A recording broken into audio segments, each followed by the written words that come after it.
But let's focus in then on some management voices, and we have the management of Sonata Software here with us to talk about their growth outlook as well as the earnings, which have been a bit muted on a Q-on-Q basis. So we have Mr. Prasanna Oke joining in, and thanks for being with us. Q4 has been a mixed bag this time around. Can you tell us what have been the factors contributing? If we really look, international services revenues, as you mentioned, they grew quarter on quarter by nearly 1%. We were impacted by the dollar appreciation, by actually the dollar depreciation, and that resulted in about 2% lower. So overall, our international revenues have actually grown up by, on a constant currency basis, by about a percentage point.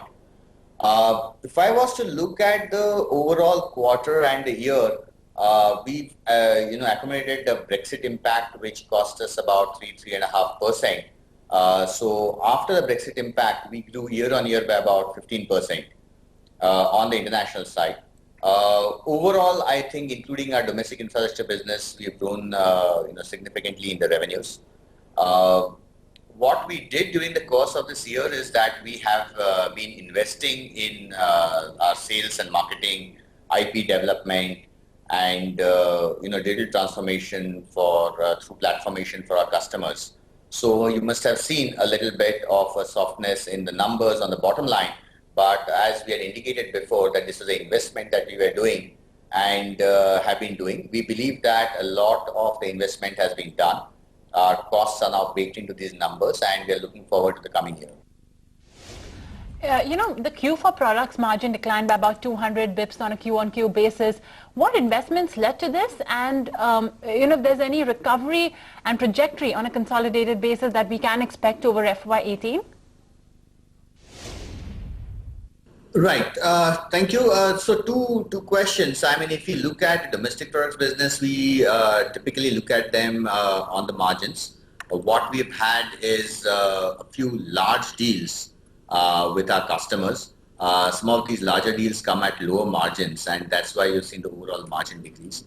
We believe that is building up a relationship with our customers. In the domestic products business, we have also embarked on moving towards offering a complete suite of solutions to our domestic customers. So it is not only reselling or distribution of licenses, but also various aspects of security, license management, right, consulting.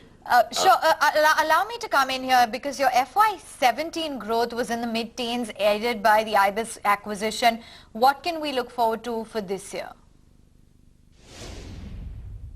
Yeah, so, we don't give a guidance, and just on the numbers, I think we grew by about 15% year on year, including the IBIS acquisition.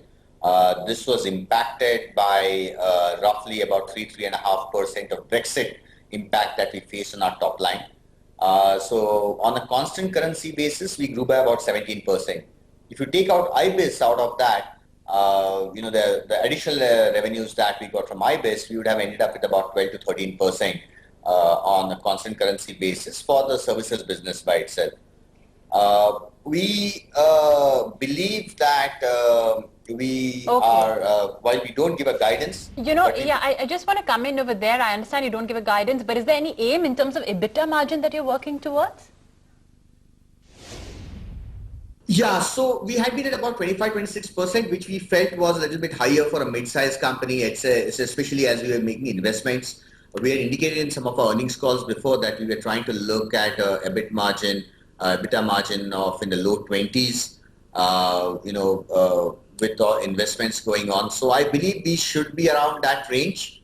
That's what we are looking for. Again, there are a few uncertainties in the market. I guess that's an industry phenomena, so we will take it as it comes. But from what we look at where we are, we should be in the low 20s. Okay, thank you for taking time out and joining in with a glimpse of your earnings as well as the outlook going forward. In fact, let's talk more about the prospects of rainfall and